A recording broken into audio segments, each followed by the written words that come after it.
is the Conrad Alert. Civil defense information will be broadcast at 6:40. West of the Rockies, you're on the air. Hello. Y2K, how can we prepare? Stop a few of their machines and radios. Throw them into darkness for a few hours. We are fighting for our lives. My family must survive. For 5 years, 1,000 gallons of gas, air filtration, water filtration.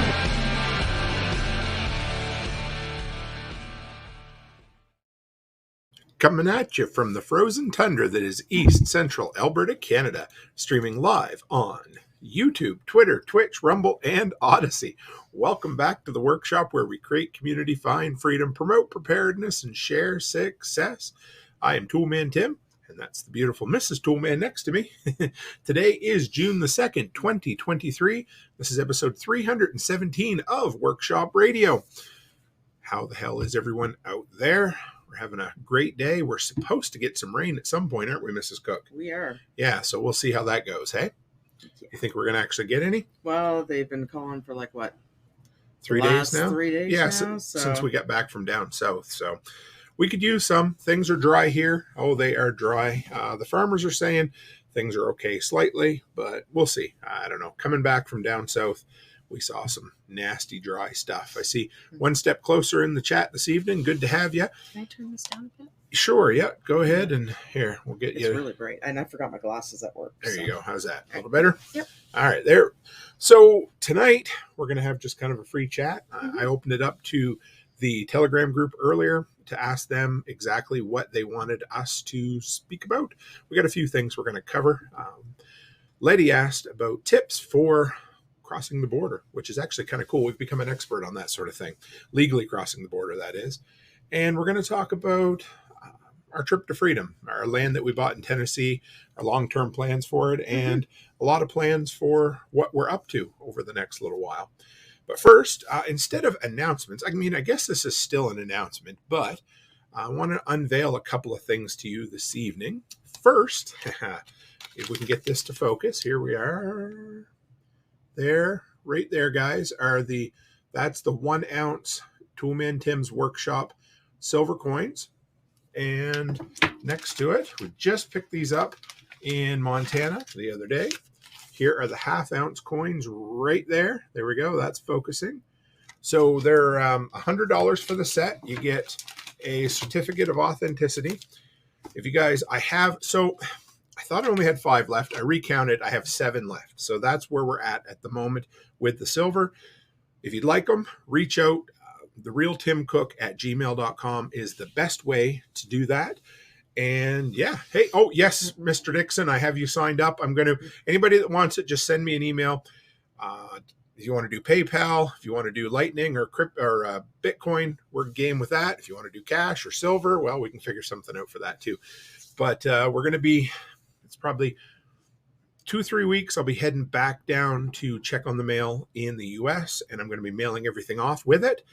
And that is the second unveiling. I kind of showed you guys this already. We sold just a few at the Thrivalist Fair. These are, you guys have seen me. Hey, Byron Roberts. These are the Batrix Workshop 3-hour battery packs. They have an 8-year shelf life. And Batrix was nice enough to do up 50 custom one of these for me for a decent price. I was pretty impressed. You know, the custom ones are a little bit more. So we've been selling them at the event for $25. Anybody who buys silver and they want to throw one of these in, you can pick one of these up for $20 on top of the silver. So for $120, you get both silver coins and one of these guys. And I checked tonight, and yes, I can ship these through the mail. They just need to be marked or whatever. So if you're interested, let me know. If not, if you want these by themselves, they're $25. Again, reach out to me in all the channels, and we will do it. Chris Dixon said, let's do it. I love you, Chris. You're a good dude. So anyway, how are the workshop delinquents this evening? We actually have, I'm not going to say who it is yet because I'm not sure if I'm allowed to say, but we have a family, a workshop. Everybody apparently listens to the podcast. They're going to drop by on a road trip tomorrow to come and visit us. So that'll be kind of fun. I'm looking forward to it. You know me, I always love meeting our fellow delinquents. So there is that. Have you recovered yet, Mrs. Cook? No. Are you even close to recovering yet? No, I don't get to have naps. Yeah, that's true. I did have a nap the other day, and it was awesome. Yep. Yeah. What day was it? But, well, no, That is true. However, you do get to have naps while I drive, so that balances out. I But didn't the last 2 days. no, you did good. I appreciate you keeping me up. So Chris Dixon says, like I said, just here cheering you on. And I appreciate you, brother. Can't wait to see you in person again. So we've got, so how's work been going? Busy. Yeah. What are you working on? Still, we're working on the Lloyd. Yep. The project. The franchise for sure. Yeah. And right now we're in the midst of hopefully hiring another lady. And we've had 3 new registers. 3 the last 2 days. I only knew about 2. Is that another new one today? Yeah, one more today. Yes. So you're going to be busting at the seams over there. Yeah, and then we have our licensing variation coming in for ODYSEE, which is out of school kids. Right, so that'll be an after-school program you guys are going to run for the summer? For the summer, for school kids. Little extra income for everybody, which is great. And, sorry. That's okay. Sorry. We got, we haven't heard from them yet, but they've moved in. Our new tenants have moved into one, to the mobile home. Yep. And the upstairs unit across the street, the lady moved out. We allowed her to stay there for a bit on short notice. Mm-hmm. We've already got it rented out to an oil company, which is way better because that's just going to be on, kind of regular. Anyway, it's a good thing. So it's busy. I'm going to be probably 3 weeks before I'm caught up on everything I have to do. And you've been working on some big paperwork. You got that done. So I miss you. It's the only time we actually get to talk. So we don't actually see each other. We still sleep in the same bed, but that's about it. Right. Yeah. Not much talking though, because all the dogs are there. That is very true. They consume 100% of my time. So. Yeah, that's true. So but it's been good. We're happy to be back. We're happy to be back. Back in the saddle again. We're here in the workshop, here in the workshop studio, and it was we had a great episode last night. We had what did we have 5? 6 for a minute. Workshop members, delinquents on to talk about 1 second after, which was. I loved it. Yeah, I always love those episodes. Tomorrow night, no Saturday live streams during the summer. However, you will get the live in the audio feed. You're going to get our roundtable discussion from the Thriveless Fair. So I'm excited. Everybody loves those in-person events, so we'll have a good time with that. So let's talk about Tennessee, Miss. I'm trying. No, I'm just yawning. It's Actually, all right. I was going to ask Allie if she could bring me down a drink. So, well, I have Dr. Pepper. Okay, you want strawberry or vanilla? I'll take this guy. All right. Just haven't had enough caffeine. There we go. And I got some cocaine down under the table too. So if you just bend over and sniff, hang on, I'm just gonna go sniff it up now. There we go. So that should wire her up for a little while, guys. I'm not really tired. I'm just yawning. I don't know what's wrong with me. Bad company, right? Yeah, I know. Wow. So, yeah. Great time. Yeah, we did have a great time, didn't we, Byron? I love that. It was a good time for sure. So, all right, let's talk about Tennessee, darling. Like the land in Tennessee? Yes. So Brian's been busy down there to the point where I haven't even got to see his videos yet. I haven't told you this, but he started a playlist of each time he goes down. So he's been there a couple of times. He's been getting things to work. And so what are our long-term plans? So we have 10 acres. You guys have probably seen it a bit on Brian's land. It's on a slope. We have discovered there's a spring in there, so we will have some water, which is kind of nice. What are we hoping? What's our long-term goal, do you think there, honey? Long-term? Well, we want to get, I know, what was I going to say? Well, we're going to start with the cabin. Yeah, the cabin. Well, I don't want to say too much because last time I said something, Brian was busting my balls about it. So I was like, "Oh, was he? What happened?" Well, because I told him I want a 3-bedroom with 2 bathrooms. Yeah. And he just kind of laughed at me like it was like obscene. It's like, well, we're gonna start with something we can sleep in, right? Yes. So, But no, what we're going to be sleeping in will be one of the 1-bedroom bunk houses that's going to be on the property. That's not going to be our cabin. Oh, okay. Because if I'm going to be down there for 6 months out of the year, I don't need some big, huge mansion, but I do want something that I can move around in. Sure. And if I feel too claustrophobic or too confined, it's not going to be enjoyable. Plus, we plan on bringing the dogs down there with me, and they can't be on top of me all the time. Absolutely.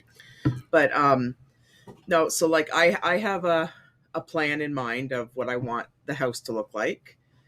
And Go ahead, talk about it. I don't mind. I'd love to hear. So, I mean, okay, let's start with the land first. So we've got it. What's really cool is that, yes, Mrs. Cook needs a working shower. Absolutely, we're going to work on that. I do. So, as you don't camp, as you can imagine, it's kind of a hillside. It's not super steep, but as you kind of work your way in, there's multiple places with flat landings on them. Mm-hmm. And I think, would we 3 bunkhouses and a main, or 2 bunkhouses and a main? I wanted 3 bunkhouses because I figured that would accommodate the 3 older kids. Yes, that's true. So, and of course, because I mean, it just gives everybody their own space, and there's lots of reasons. So, number one, if we all want to take a massive family vacation, we're cool with that.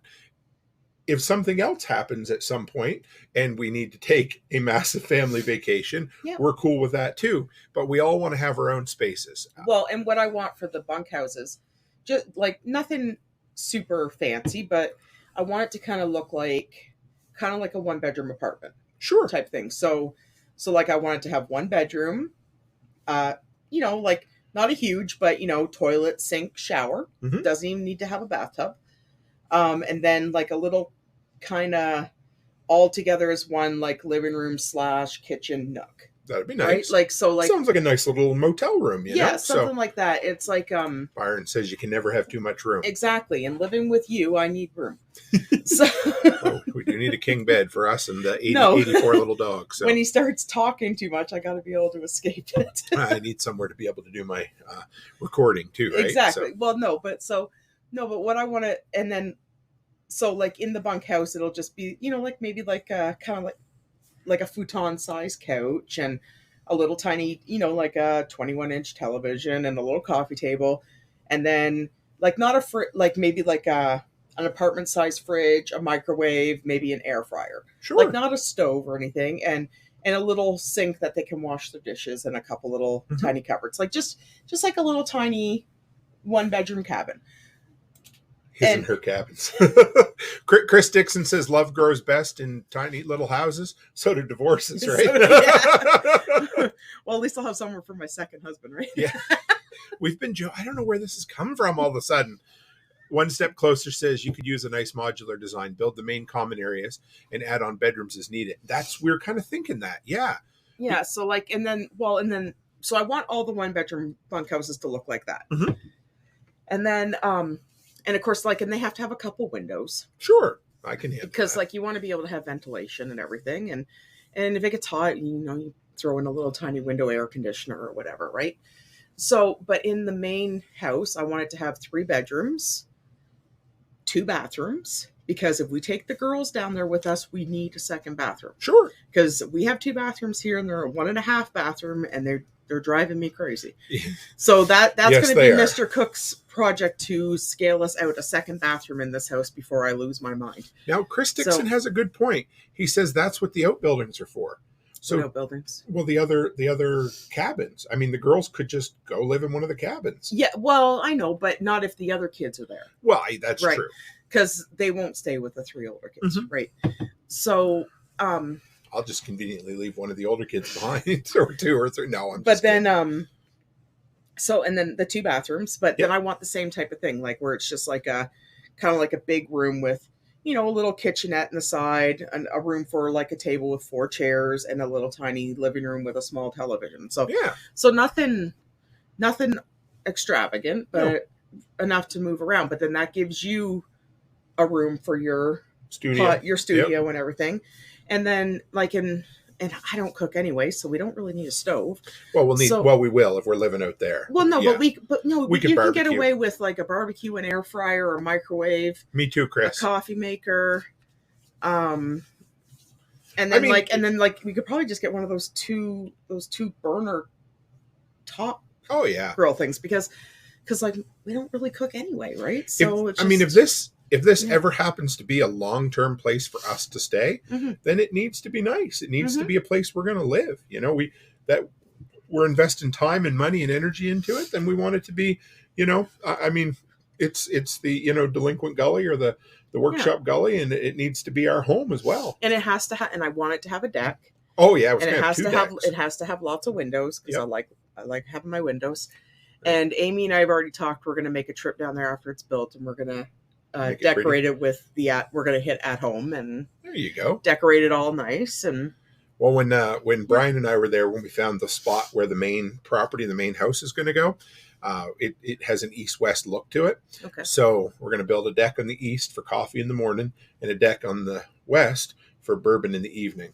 Now see, and I think the sun go down. I think we'll have to have like a dog run off it. Oh, sure. Because the dogs are probably going to have to be enclosed with a wood burning stove, baby doll. We need to have one. Yeah. Yeah. And because remember how we used to love to cook. Well, bread too, but mainly remember stews. Every so often we'd make a nice stew on the wood burning stove, and we will definitely have a wood burning stove. But we have to have like a dog run with enclosed to keep the assholes safe. Well, that and because we don't know what type of predators we'd be dealing with, and not like they could lift any of our damn dogs anyway. They're too fat. Oh, Maisie, No, Maisie. No, I don't think so. Maisie anymore. Maybe Angus, but that'd be about it. But so like a nice enclosed dog run. And then eventually when we're there for long term, I want to it'd be nice to have a couple chickens and maybe a goat or two, but nothing, nothing big, no cows or anything. We don't have enough room for cows. No, but no big, but I like, good point. Rachel says, talk to Paul Wheaton about a rocket mass heater. You would love that. They are gorgeous. Well, Paul's like your new best friend. Yeah, right? Yeah, he did. Anyway, he is going to come on the show, I think. I'm pretty 99% sure. And even when he does come on, I'm totally going to dig his brains on rocket mass heaters. That's going to be the big part of it. But yeah, I'll show you some pictures of them. They would be great. Yeah, no, but so... yeah, it's you can make basically heated seat. It's like...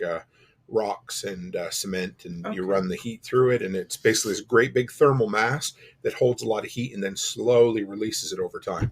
I'm not going to give what I asked Paul away because that's coming up anyway. Yeah. So and then like a couple goats and some chickens and lots of good spots for chickens there for sure. Yeah, and that's pretty much about it because we're only going to be down there for 6 months of the year, and then the other 6 months we'd have to find somebody to watch them for us. Yeah. So we have to be careful about what kind of livestock we have, right? Yeah, and exactly. Because I don't want to put that on anybody. No, right? We never would. It would be we would figure it out. Yeah, and I don't want to be that guy that gets animals every 6 months and then tries to rehome them. I don't want to do that either. So and if hey, if we can work it out at some point to figure out a way to be down there full time, we just may do that. Yeah, that'll never happen. I know we hate to be negative. We don't want it because it is a very difficult proposition. So, but 6 months of the year for sure.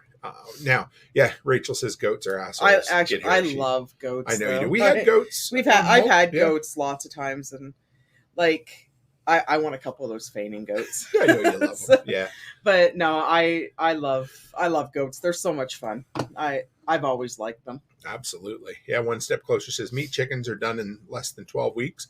And that is something we could do. I know you're soft on them, but we could do a few. Well, I know, but if we're only down there for 6 months, we don't need to worry about that kind of stuff. I know. No, I like my layers, and Tim's not allowed to touch my layers. They're mine. But I like to just have my layer, a rooster and maybe 8 to 10 hens. Nothing. Chris says 11 Chihuahuas and 2 Bull Mastiffs. What could go wrong? Exactly. Yeah. So then my thing is, while Brian's working tirelessly on the trail, so we're going to have trails going up the sides, up the middle, and along the back, just so we have access.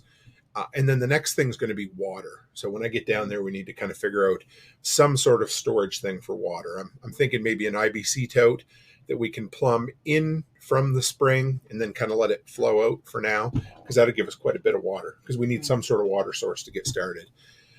Figure out some sort of pumping system, probably build an outhouse to get started, because the cool thing about this entire property is we're going to be able to run events at it too, right, baby? Mm-hmm. Yeah, which is going to be great. We're going to be, I think Brian has announced it on the show, but we're going to be doing an event in conjunction with Self-Reliance Festival, either before or after. I can't remember right at the moment. So it's basically going to be a work day or two, and we'll have a couple presentations. You'll have access to a bunch of people, and we'll probably have a presentation, but it's mainly a bunch of people getting together, free food, and a few work days, right? It's a work camp. It is, yep, total work camp, 100%. Yep. Yeah, no, oh my Tim God. the slave driver. Oh, you're going to get me in trouble now. But I think it's cool. I love, it's, I guess I'm taking advantage of the GSD thing down there, but we're definitely going to, yes, perennials for built-in food. And that's what Carrie is coming in for too. He's going to. I'd like to have a greenhouse. Yeah, would you? Oh, I'd love to build a small greenhouse, and I like my my perennials. And oh yeah, I'll probably get a bunch of lilac bushes. I like those, and got to make it look pretty too, right? Mm-hmm. So, and there's some natural or all natural comfrey there as well, Chris. Becky's favorite plant. Yeah. So it'll be all over the place. We won't have to worry about that at all because you need more comfrey, don't you, baby? No, yeah, we don't. You do. Thanks, Chris.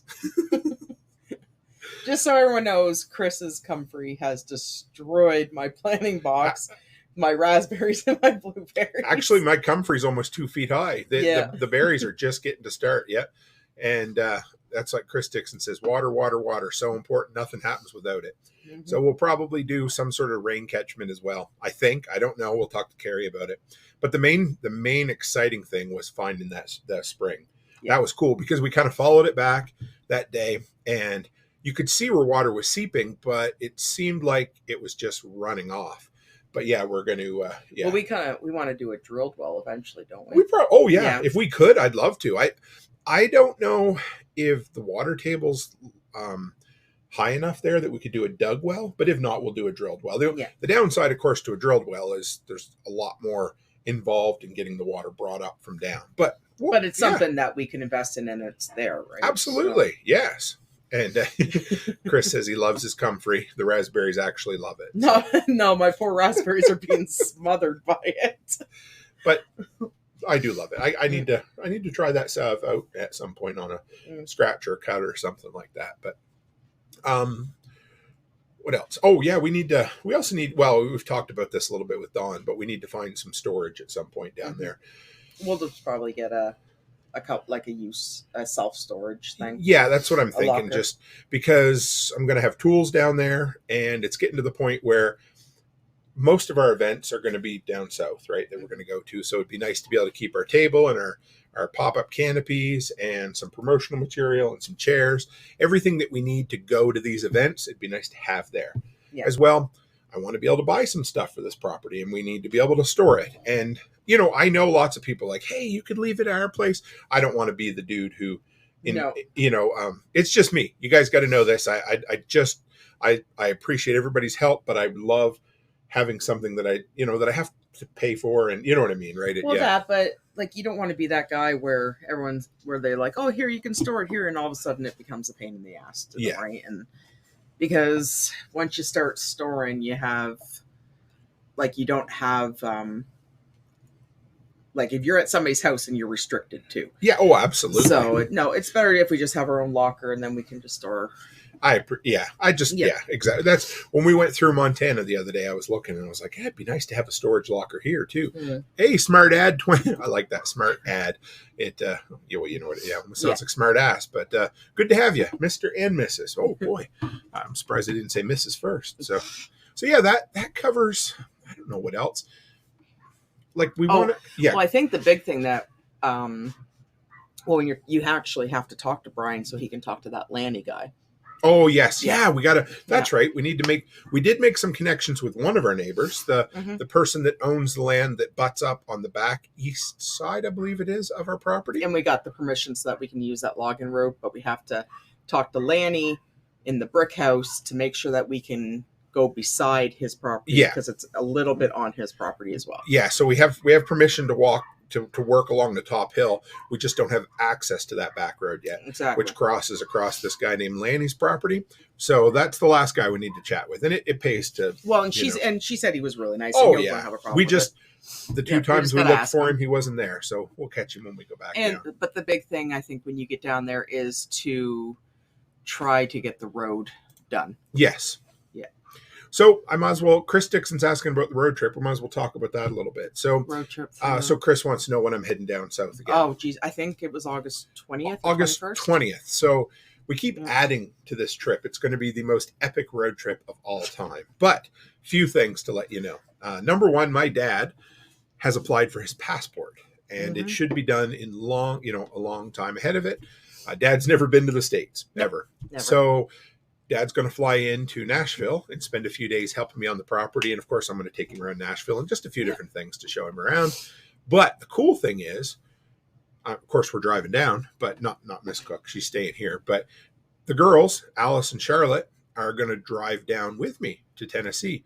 They haven't been there yet, have they? No, they've never been to Tennessee. So they're going to go to Tennessee with me, basically for the 6 or 7 days before school starts. They're going to come down, spend a couple days on the property with me, and then I'm going to take them around and introduce them to some of the Tennessee crew. You know, let them meet John and Nicole and Carrie, and Brian and Corey will be down there. We'll meet as many people as we can. I'm going to show them. Yeah, and then when they fly back, it's going to be about the same day your dad's flying in. That's the plan. So, yeah. So he's going to be down for a few days, and then I'm going to be working on the property. And then it's basically 3 events over 4 weekends. So basically August 20th to around October 20th. Just in time to come back and...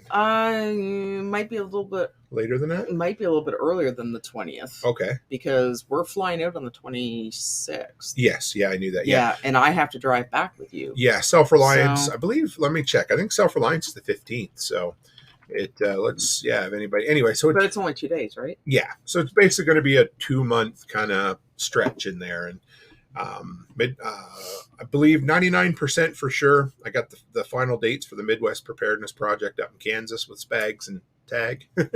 So that looks like it's going to work. So it's going to go Prepper Camp, Midwest Preparedness, and then Self-Reliance Festival. There won't be a whole lot of work getting done in between those 3 events because it's basically event, travel, and yeah. So and then I'm flying in for Self-Reliance. Yeah. Yep. And so we're excited. You know, this is, fingers crossed it all works out. I mean, we've got it all planned. It just don't. Yeah, I mean, it's it's all going to happen unless it is, but unless the whole friggin' world ends or something. You know how? Well, it is, it's all planned, but plans change. Sometimes things change just a little bit. And hey, Martinson family, and we're also, I think, a couple of buddies are planning a whiskey trail or a bourbon tasting road trip while I'm down there. So I'll know more about that, but I'm pretty freaking excited about that too. So, all right. The next section, this was from Letty Lou. She asked us tips for crossing the border. So I think she means legally, of course, which is important. We should clarify that. But, well, we always cross legally. Yeah. No, I will tell you my process for going to the border and there's no secret about it. It's just being open and honest, right? It's showing you have nothing to hide. And this has been from quite a few times crossing and the different border guards, learning what they ask you to do.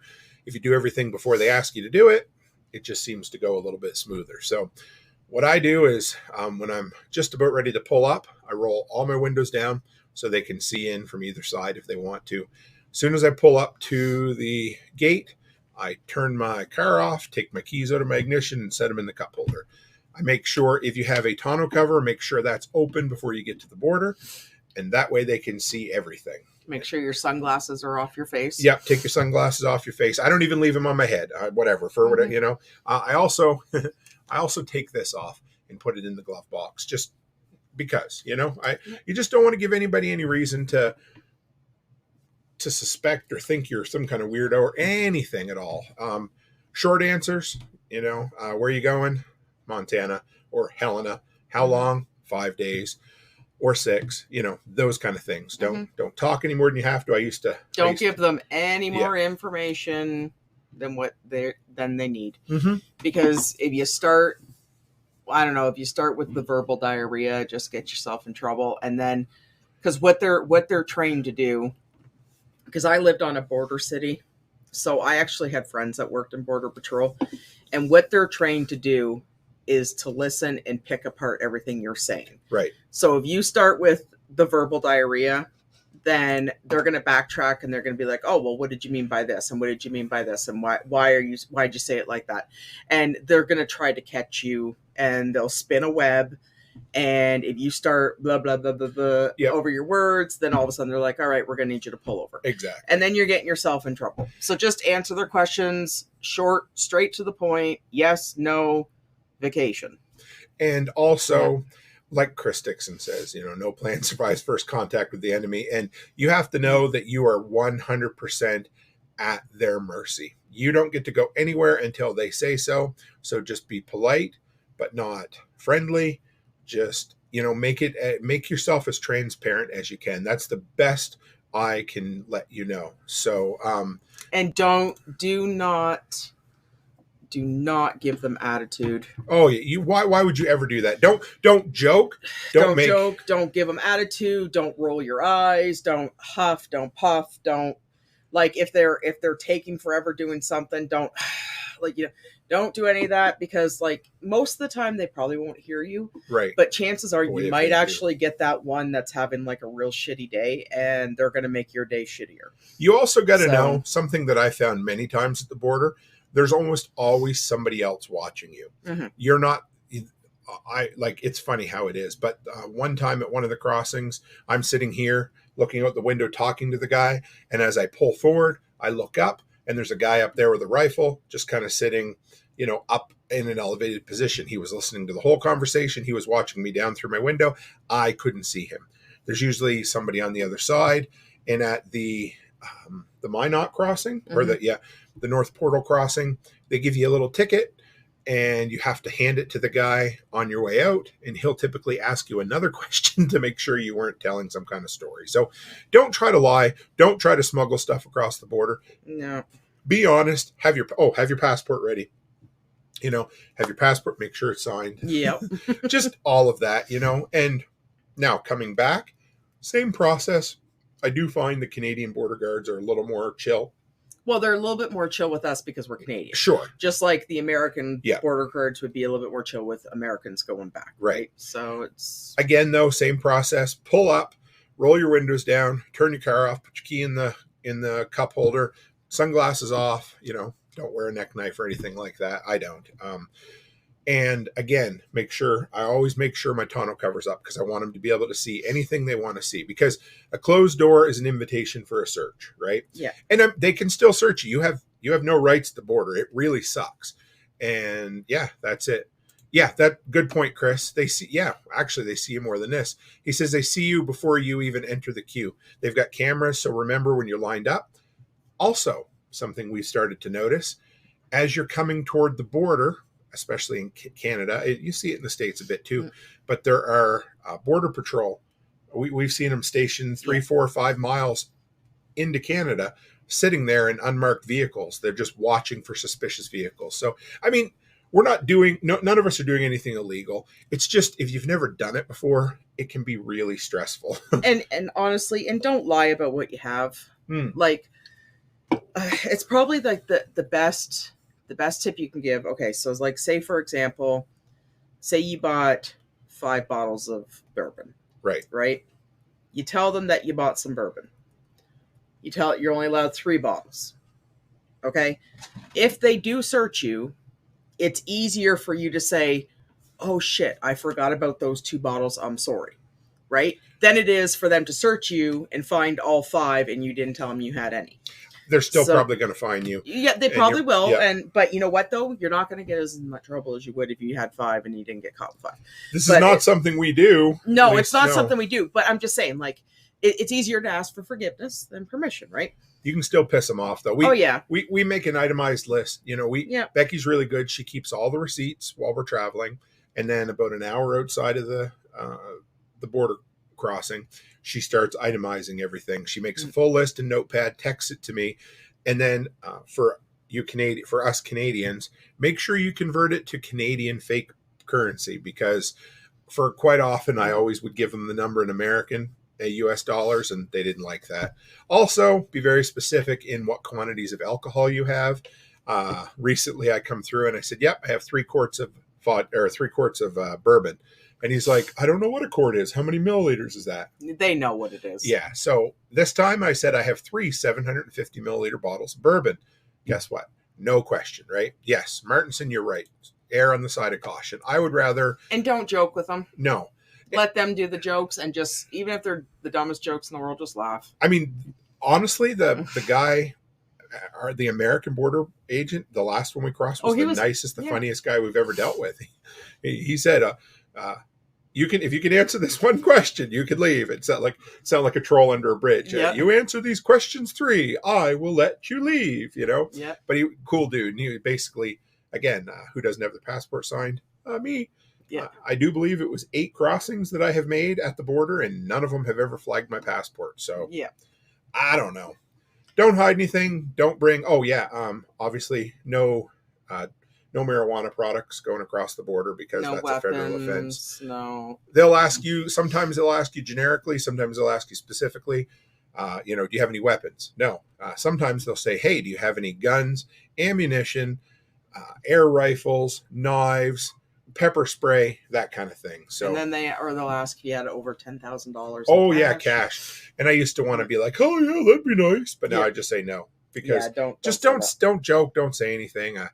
Years ago when we could cross with your driver's license, or birth certificate, the guy dropped my driver's license and then kicked it under the truck so he could bend over and look at it. So I'm like, okay, I don't care. Don't get out of your car. No, unless they ask you to. And if they do ask you to get out of your car, do not make any sudden movements like you're going to grab something from your pocket, and don't make it look like you're going to like flinch or anything like that, because they do legit have their hands on their guns when you get out of the car. So my hatchet, remember? Mm-hmm. So years ago, they wanted to see in our van. He's like, pull over here, please, sir. I pull over. I open the back of the van, which is full of everything. Because we were moving. Yeah, we had everything. My grandfather's hatchet falls out, and I go to jump and grab it, and he puts his hand to his gun. He says, step back, sir, don't touch it. So just don't do anything fucking stupid like that. Don't make any sudden movements. Nothing. Or anything. Just stand there with your hands, stand at ease with your hands in front of you. That's all. Yep. I mean, this sounds so scary. It's not bad. It's not. But you need to know, crossing the border, you have zero rights. Yeah, and it is nerve-wracking. Yeah. Because they can make your life miserable for no reason, but so can a police officer, so can a local politician. Lots of people can make your life miserable for no reason. Well, you tell the story about my aunt. Oh, sure. So go ahead, baby. You tell it. So, you know it. Like, I grew up on a border city, which was Sarnia to Port Huron, and my aunt and her 3 friends were at a bachelorette party, and we used to be able to cross, and we'd go over and we'd just go grocery shopping, and sometimes my dad would go over in the middle of the day and just fill up his tank with gas and then come back, because it was just a bridge. So we used to do that all the time. And they were going over to a club, and they were drinking and carrying on. And my aunt was the DD, and they were coming back, and they were at the customs, and he said, "You have anything to declare?" And she said, "No." And the drunk friend in the back said, "Except for the gram of cocaine under the seat." And of course, she was just joking because she was drunk. Well, he was having a bad day, and it wasn't funny. So he pulled them aside. They were all taken out of the car. They were all taken in. They were all strip searched. They were cavity searched.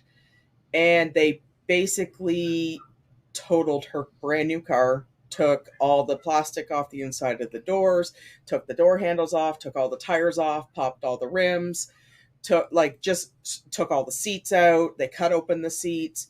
Everything was just scattered all over the parking lot, and they said, "Have a nice day." And they just left it. So she had to call my uncle and my grandmother to come get them, and you can't put that through insurance. So don't do it. Don't make jokes. Because the thing is, even if you do, my guess is if somebody jokes like that, it's recorded. They have to look into that, right? Exactly. But they just leave the cars scattered all over 3 or 4 parking spaces. Yep. And they just have a nice day, and they just walk away. Looks like you parked overnight in the ghetto, and they stole your radio, your windshield, and then you're responsible for getting it out of there, and you have to pay for the tow truck, and you have to clean it all up and everything. And you can try to salvage it, but you can't put that through your insurance thing. Not even a bit. Yeah. No. So don't fucking do it, okay, guys? No.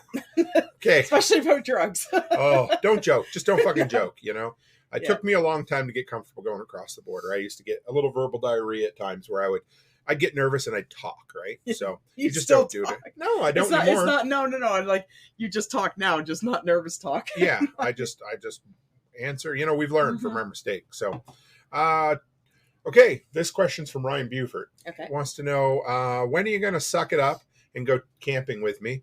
And if not, why? I'm never. No, no, Why? I won't. Why? Well, I understand. But correction. I used to tell the camp a story. lot when I was a kid. And when we were first married, When we were used first, I used to tent a little camp. bit. Yeah. The problem is, I don't want to, I don't want to sound like a snot or anything, but Too late.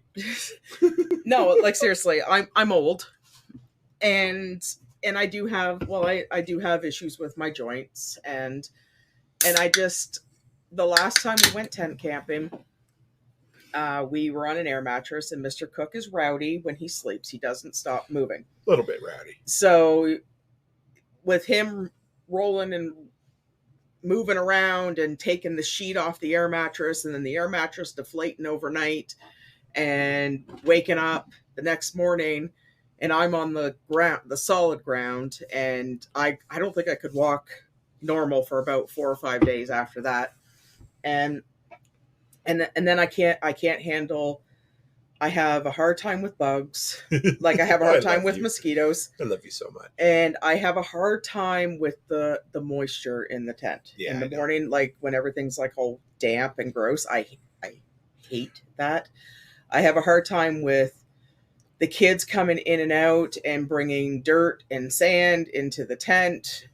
Ryan asked. Yeah, no, you want to know why? I'll tell you why. And I seriously, I have a hard time with trying to fall asleep and you bzz around your head all night, and I absolutely despise the smell of campfire on my hair and in my clothes. I despise it. And if we have a fire, my fires here, my fires here are my gas fireplace. I can't handle the smell of campfire.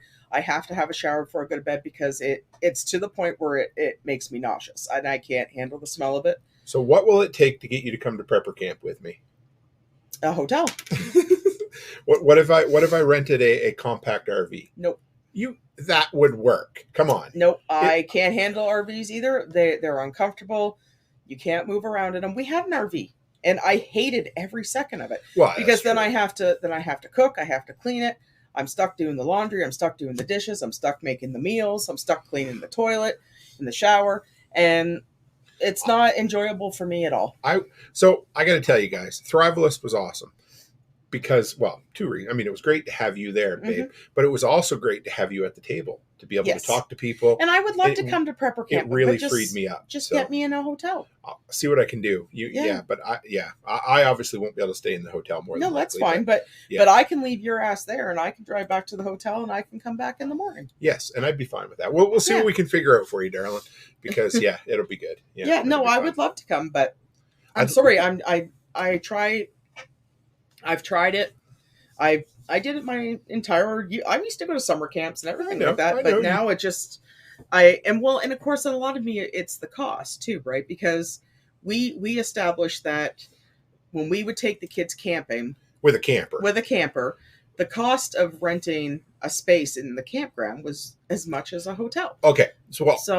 We did the math. I mean, here's the deal. So we were, what was it about? Was it somewhere between $60 and $80 a night for a full featured lot. So with sewer, power, all of that. So, and of course, then you had no breakfast. So we would always take a hotel with breakfast included. So there you go. You've got $60, $80 plus $30 or $40 for breakfast, plus also all the extra gas that it costs to haul your camper to and from, plus all the extra work on me. Right. So all of a sudden we're camping away for a week, 2 weeks, or whatever it is. Oh, it's a great vacation. Oh, but guess what? Mom still has to cook. Mom still has to clean. Mom still has to do the dishes. Mom still has to do the laundry. And then when we get back, guess what? Mom still has to clean. Mom still has to do the laundry. I still have to do the dishes.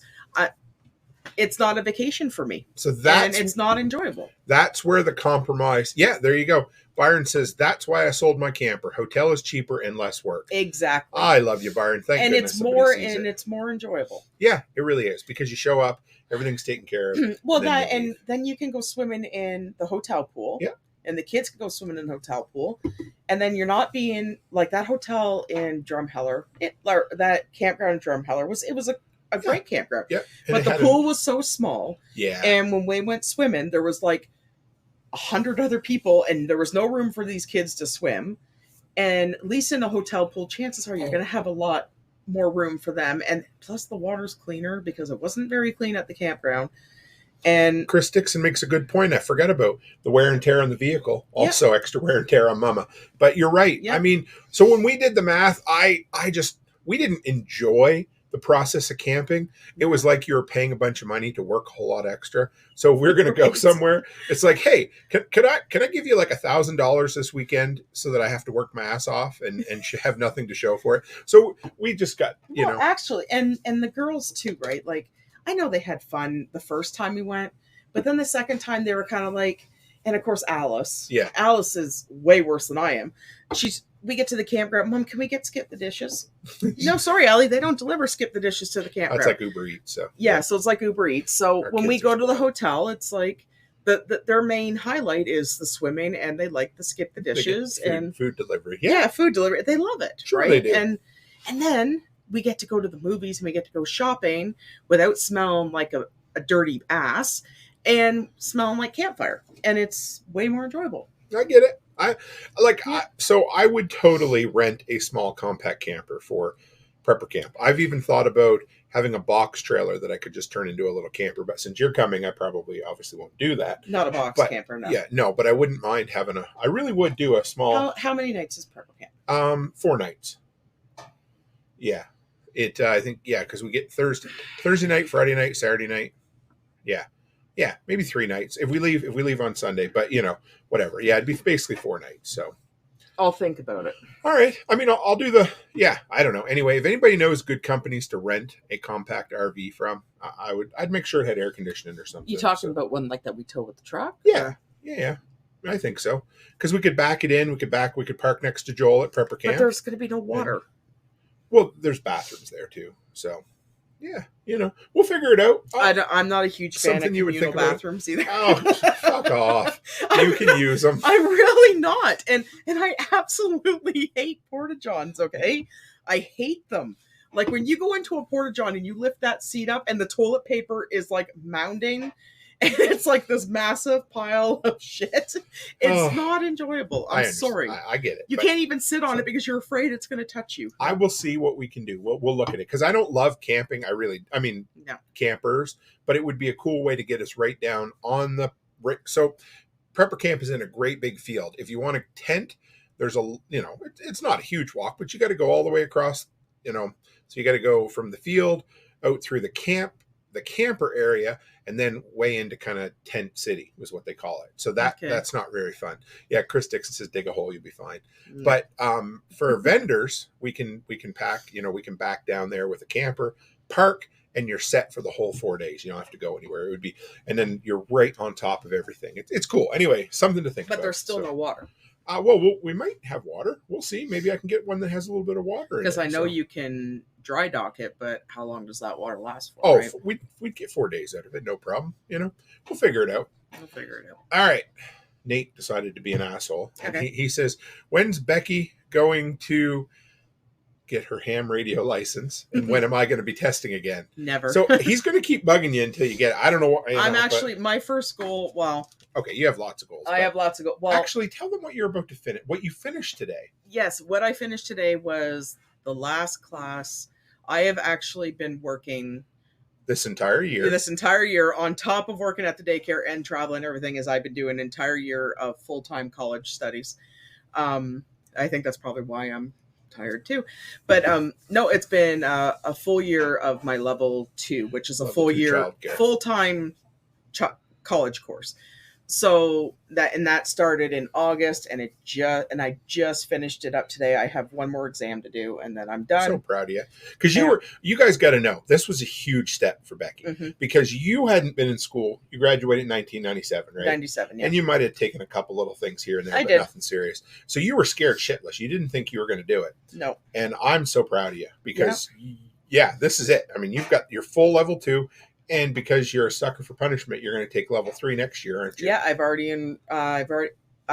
applied. I haven't got the enrollment yet, but I will be starting my level 3 in August. And it was of course it was a shit show in the beginning because we started in August and Amy and I are taking it together, but we didn't know we started in August. We thought we started in September, because we got multiple emails, and all the emails stated September, so we must have missed the one about August. And we were actually in Vegas. Yeah, that's we right. had to take our first English course. Mrs. Cook, you've been doing this from fucking Vegas, from goddamn England, Tennessee, and now fucking Washington. You have been doing this whole time while working at the daycare, trying to start up another daycare. Yeah, so no, I don't think you've talked about this the whole time. It's just been this quiet plugging along, and I'm proud of you. Yeah, no. So I've dealt with it. No, I'm just kidding. I've helped you a lot. So we started. Amy and I were in our hotel in Vegas, basically catching up on all our work that we had to do. And then Tim had to help us with our exam for English class because... Wow, that was something, wasn't it? Yeah, it was, because we were actually flying in from Vegas that night, and we were going to be in the hotel. We were supposed to be at the hotel by 7. 5 hours. 5 hours to do midnight. The exam. Yep. And we were up in the air, and we hit a really, really bad storm, and we couldn't land.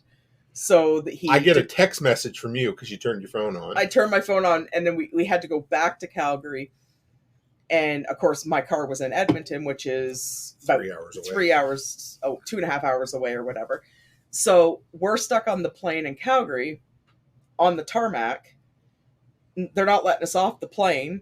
So I'm messaging Tim. I'm like, you got to log into the school and do the exam. We're not going to have it done by midnight. And so he logged on and he did Amy's and mine exam. And by the time we got to Edmonton, it was like 1:30 in the morning. So we have never had time to do it. And we didn't have enough service to get on to do it from the plane. And what did you get on those exams? I believe it was like a 95 and a 92, wasn't it? Something like that. So I did pretty good.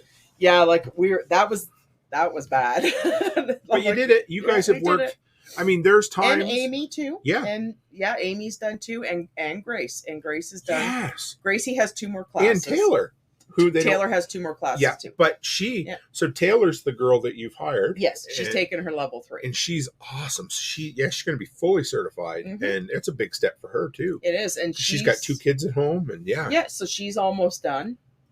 She has a class in August, September, and October. And Gracie has pretty much almost a full year, but her year's only her practicum. Yeah. So, but then Gracie's going to be doing her level 3 too. So it's and that was the other thing that made all these trips a little more stressful was we had all this shit to do before we left. You were always making sure that you had as many of the assignments done ahead of time so we didn't have to deal with them. Mm-hmm. It was mainly just, hey, I got to log into this one class because each... You're walking through at home. Yeah, which in Spokane. Yeah, and I'm like, what the hell is that noise? And I'm on my phone on class listening to it. We made it work. So I think this is a cool illustration of how you make the life you want to live work for you. Yeah. Because it's not all... fun. I don't know if that's the right word. We want to go travel. This is what we want to do. So sometimes that involves getting back to the hotel room a little bit early so you can take a course. Or it involves studying or walking through while we're shopping, listening to a class, right? Yeah. So yeah, it is what it is. It's cool. There are... Just because it's a life you want to live doesn't mean it's not difficult sometimes. Oh yeah. No, it's been a busy year, but I'm done. Yeah, you're here. So, you made it. Yeah, I'm excited for you. I mean, that's fucking awesome. So that was a roundabout way of saying fuck no to the I know. Once I'm done with everything, the first license I want to get is my my gun license. Yes, I'd love that. That's the one I want to get. I'll go do it with you. Yeah. Absolutely. And then you said you might think about taking the ladies gun course at Tactical Response sometime. I'll think about it. Yeah, I think you'd love that. I would love that. Anybody see? I don't know. I'm too old. No, you're not. No. I don't think I could roll around in the dirt. You don't have. You only have to do what you're comfortable with. Somebody did it in a wheelchair, so if somebody can do it in a wheelchair, you can do it, Sweet Pea. I know. Yeah, and I loved it. I was a little nervous. I mean, I didn't know what I was in for. I really thought. I just didn't know. I'm like, can I handle this? Can I do this shit? And I was able to. And Kayla, from what I understand, Kayla, if they haven't started it yet, they're going to do a female-centered one because there's a lot of apprehension for women coming into this because they'll think, oh, it's an old boys club or what am I in for? So, and she's awesome. Yeah. She was on the show. And I don't I don't mind, like, I don't hate guns or anything, but I think the whole point of carrying a gun on that makes me really nervous. So I don't know if I'll be, because, I'm not nervous about other people. I'm nervous about myself. So like, I'm worried that maybe I won't have the safety on, or maybe I'll set it off, or, you know what I mean? So I'm just, this course, like the course I took at TAC Response, that idea is to help, quash that fear. You know what I mean? It gets you comfortable, right? So but I don't know. It's just like a weird anxiety about it. So I don't know. Too many movies. But I will take you. We'll get you your licenses, baby. But for me, I ain't even friggin' touching it till the winter at this point, Nate. I tried it once. I failed miserably, as you guys know. I don't even know what I'm going to do.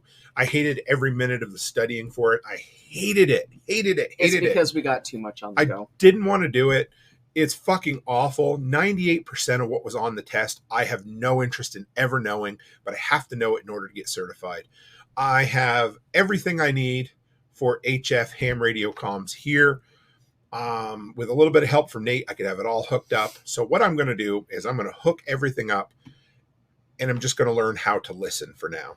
And then I'll figure out a way to get that test, because certification drives me nuts sometimes, because basically I need to answer a bunch of questions so that I can prove competency, right? And I've always been good at it, but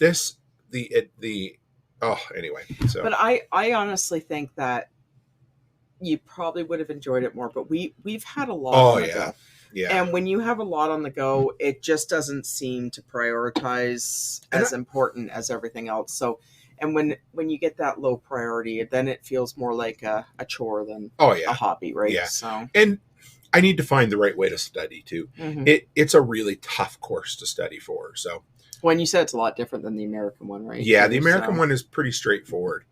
Hey, do you want to do Stranger Than Fiction section? I got a pretty cool article I wanted to read you, and we can discuss it, because you did so well in the last one where you accused those poor cheerleaders of being drug dealers. Were they drugged? Were they buying drugs? I looked, I couldn't find it. So, oh, really? So the news just deleted the whole story? It's probably what happened. Right? You've got to dig deeper. There's got to be something. I've gone back and looked into almost all of our Stranger Than Fictions. There's these stories. Here's the problem. These are fun, crazy stories that almost never have much of an ending. You know, that's the problem.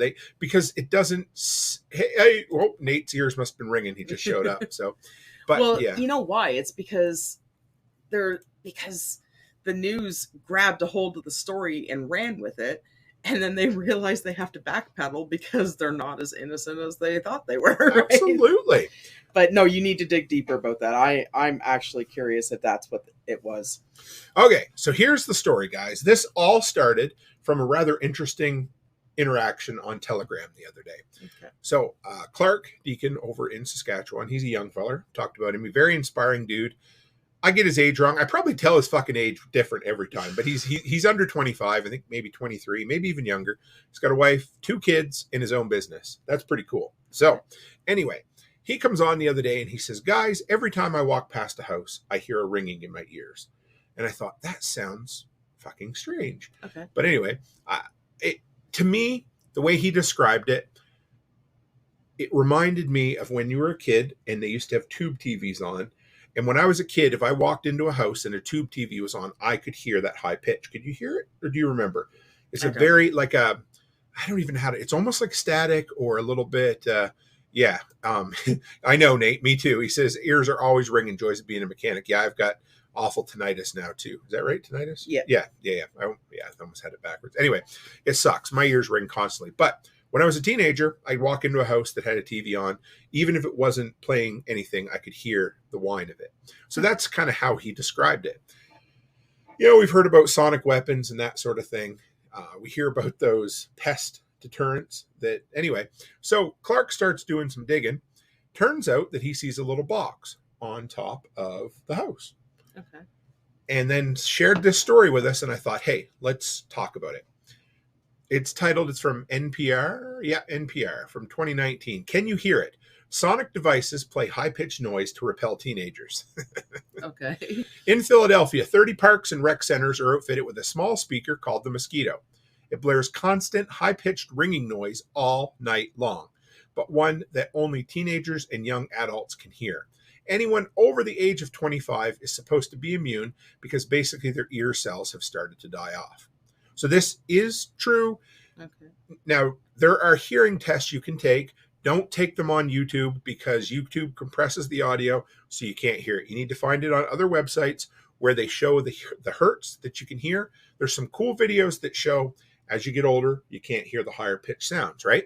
So basically what they're doing is an auditory, I don't know, it's like a fence, not even a fence, but basically anybody under the age of 25, if they're hanging out there after dark, is going to be pissed off because they're going to hear high-pitched squealing all the time. Nobody else can hear it. Philadelphia Parks officials have been installing them since 2014, intended to shoo rowdy youths from the premises. And it's not only in U.S. Mosquito's Vancouver-based Moving Sound Technologies works with roughly 20 parks departments around the country to implement the youth repellent devices. Why does that sound so funny? Youth repellent devices. Oh, and we got Jake, Ravenwood Acres. Brother, it was great seeing you. You met Jake while we were there too. And Nate says he fails all those hearing tests all the time. Yeah, I know. Me too. So, it's intended to prevent loitering and vandalism by teens. But some say this is age-based targeting is a form of prejudice. Philadelphia City Council member Helen Jim refers to the devices as sonic weapons, and she's working to get them removed. Okay. In a city that's trying to address gun violence and safe spaces for young people, Jim says, how dare we come up with ideas that are funded by taxpayers' dollars to turn young people away from the very places they were created for? It does feel a little discriminatory against teens, agreed a 17-year-old. It makes us feel like animals. Not all teens are bad, just because we want to go outside for a breath of fresh air at night. Despite the intended 13 to 25-year-old target range, a 27-year-old can hear it installed a few blocks from her town. It gives her headaches when she strolls the neighborhood. So, what do you think so far? So, here's the thing. Number one, I really like the lady's opinion on they shouldn't be using tax dollars for this kind of shit. I get it. Now, I also agree that unfortunately, 13 to 25-year-olds, because I was a 13 to 25-year-old 7 decades ago or whatever it was, I remember how destructive we were.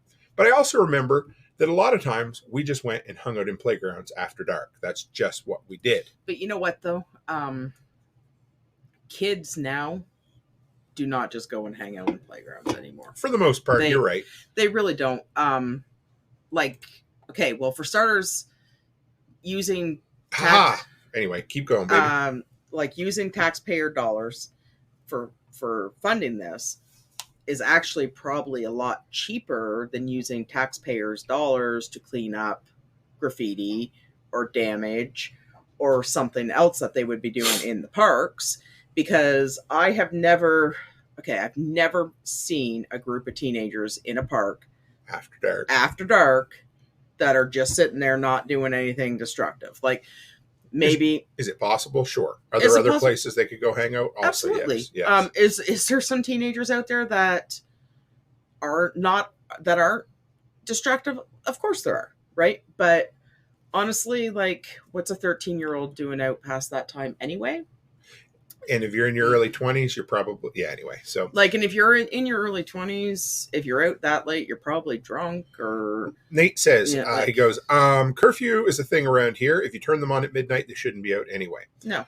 So maybe it's as simple, I don't know. Because I'm kind of torn on this because I kind of like the technology. No, I like it too. I think it could be misused. But I like... Does it work on dogs? Well, it wouldn't work on our dogs because they're fucking stupid. But, we bought a bark box that is supposed to send off a high-pitched frequency every time they bark. It did not work at all. Like, it worked for like all of 30 seconds or all their ears went up and their heads turned. Yeah, and then they started barking at the box. So I don't know. Like, honestly, We often smoke grass in parks at night, but no harm was done for the most part. Martinson, I totally get, because we were the same way. We would play baseball until the fucking lights, Exactly. Yeah. But the problem is it's those group of kids that ruin it for everybody else, right? And there's always those groups of kids, right? And a lot of times these playgrounds, at least I know in our hometown, those playgrounds were funded with private donations. Yeah. We used to do fundraising in order to get the money for the playground. This is one of those things that I don't necessarily disagree, especially I don't love that government's doing it, but I don't have a problem with a private individual doing something like this, because I think it's a pretty low-key, non-invasive way to protect your property without involving the authorities. That's a good way. We should put it on our house. So keep everybody away. Right? Yeah, I don't know. Yeah. But this right here is a perfect example of what the news does, of course. Yeah. They find that one person. The one exception to the rule. Yeah. So despite the intended 13 to 25-year-old target range, 27-year-old, so again, a range is not a very specific, you can have outliers in a range. Despite the intended 13 to 25, 27-year-old Mary Kate Reich said she can hear the mosquito installed a few blocks from her Fishtown home.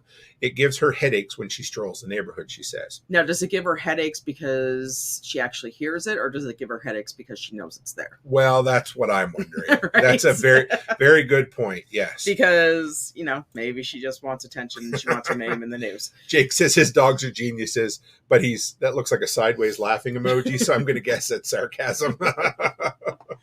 Yeah, no. Maybe she just wants to be in the news. Right. Because again, this reminds me, do you remember me talking about the so-called sonic weapons that they thought the Canadian embassy was being subjected to in Cuba? Mm-hmm. And it turns out, I'm pretty sure that it was almost all suggestion. And what's the word for it when a group of people think something's happening? Once it happens to one person, everybody. Yeah. You know what I'm saying anyway. Yeah, I know. So, I can't think of it. It's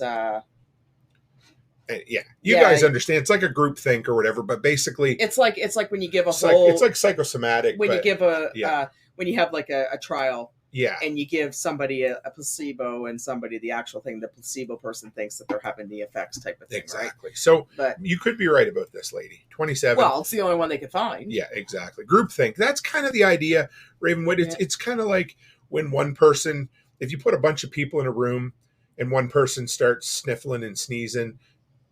It's like group mentality. Then all of a sudden, or mob rule, mob mentality. It's the same type of thing. And that could be a bit of that, Yeah.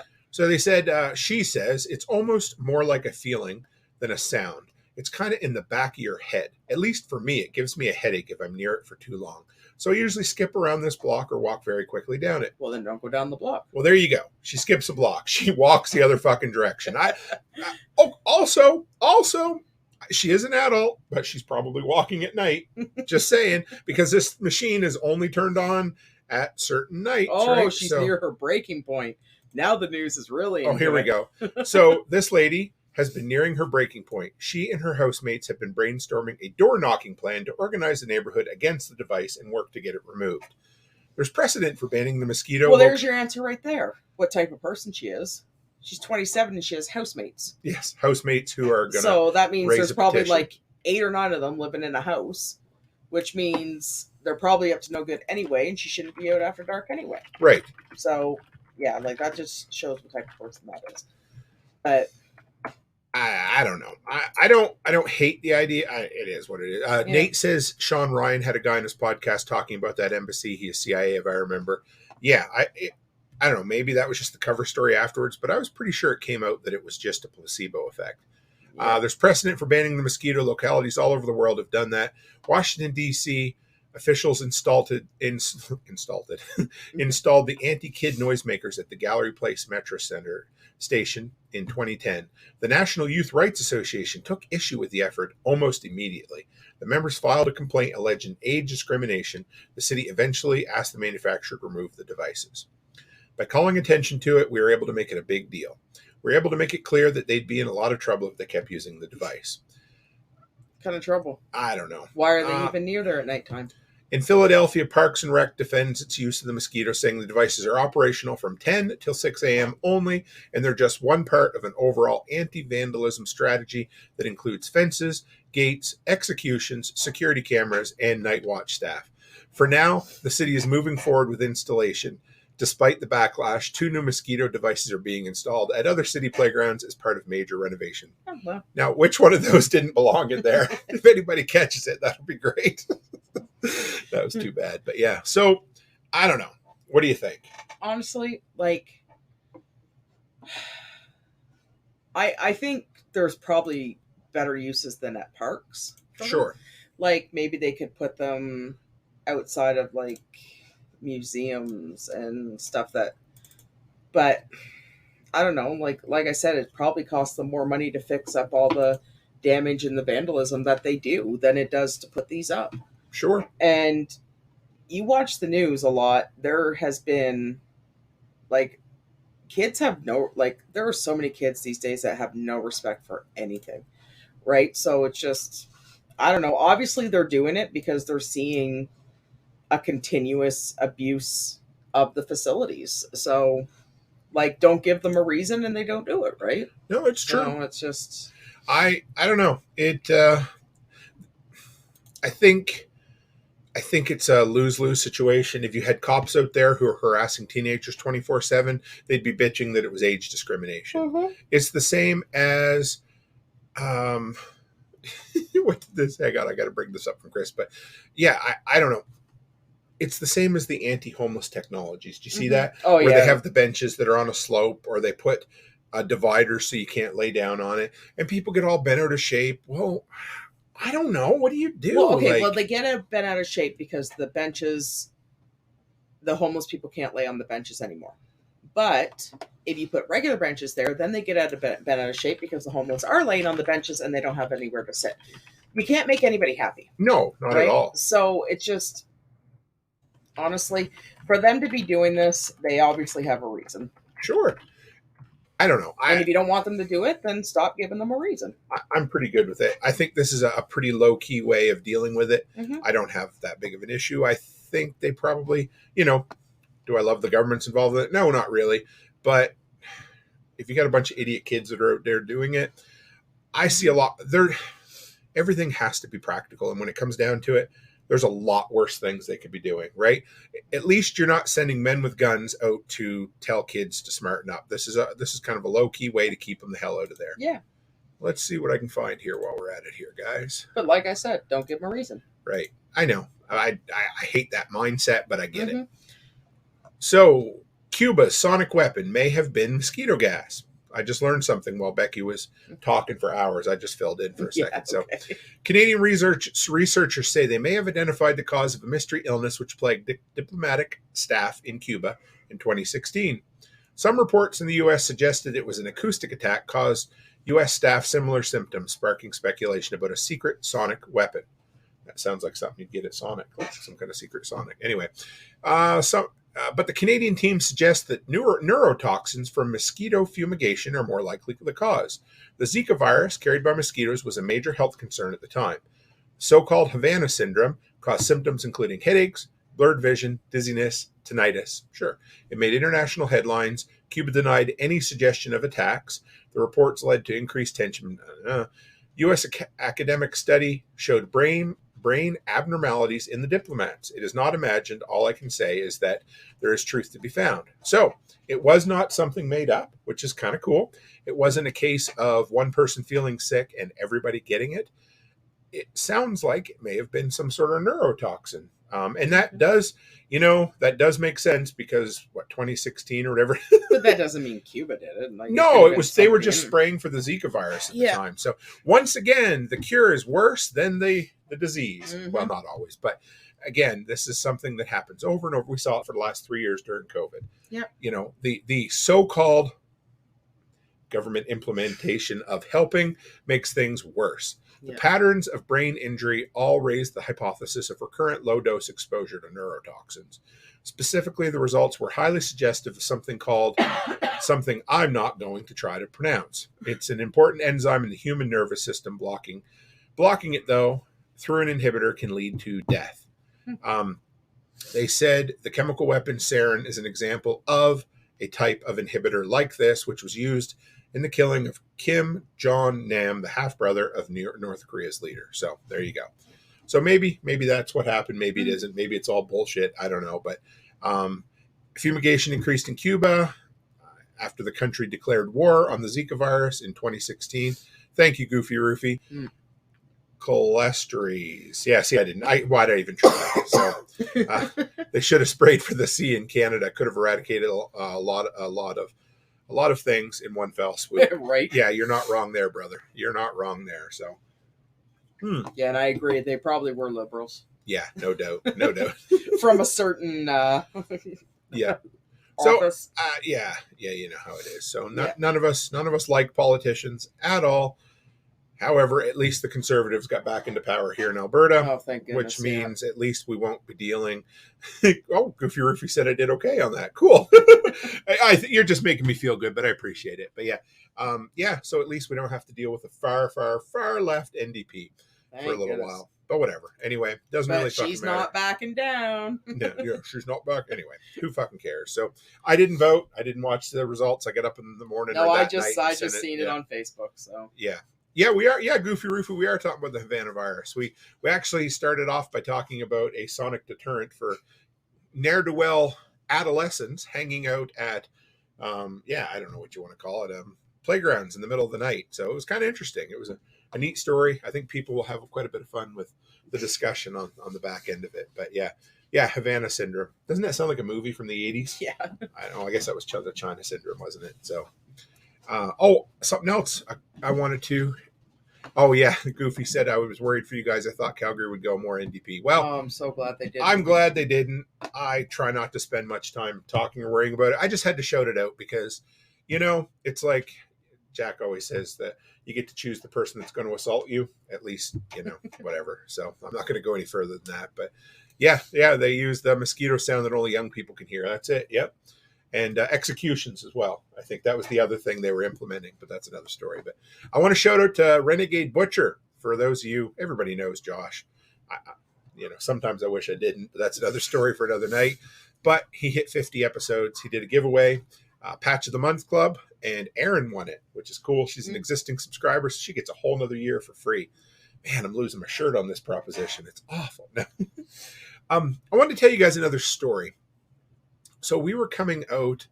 Where did we stop? Do you remember that guy, baby? Right there. So we stopped. It was either in just outside of. It was in Montana. It was in Montana somewhere.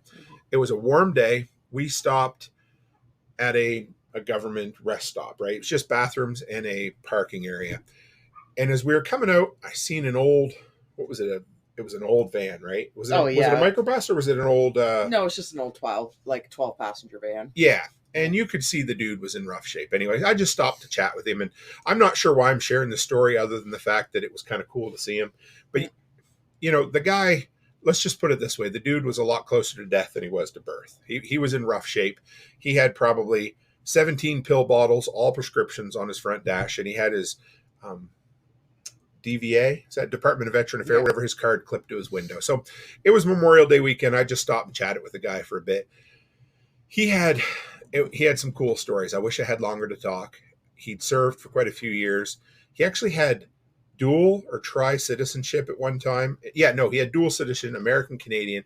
And when he joined the American military, he told me they forced him to give his Canadian citizenship up anyway. But I wanted to shout out Rich, the veteran.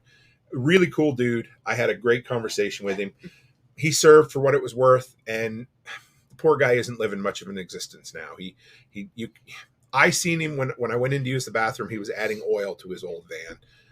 He had a sign, not a lot of money for food, that kind of thing, and it just broke my heart. And I don't know why I wanted to share the story per se, other than the fact that there's a lot of veterans or anybody suffers. It doesn't have to be a veteran. It just happened to be this dude that we stopped and talked to. And it made his day. He shook my hand and we talked for 5 minutes, maybe a few more. And that was it. And he blessed me by talking to me. It was cool. So, you know what?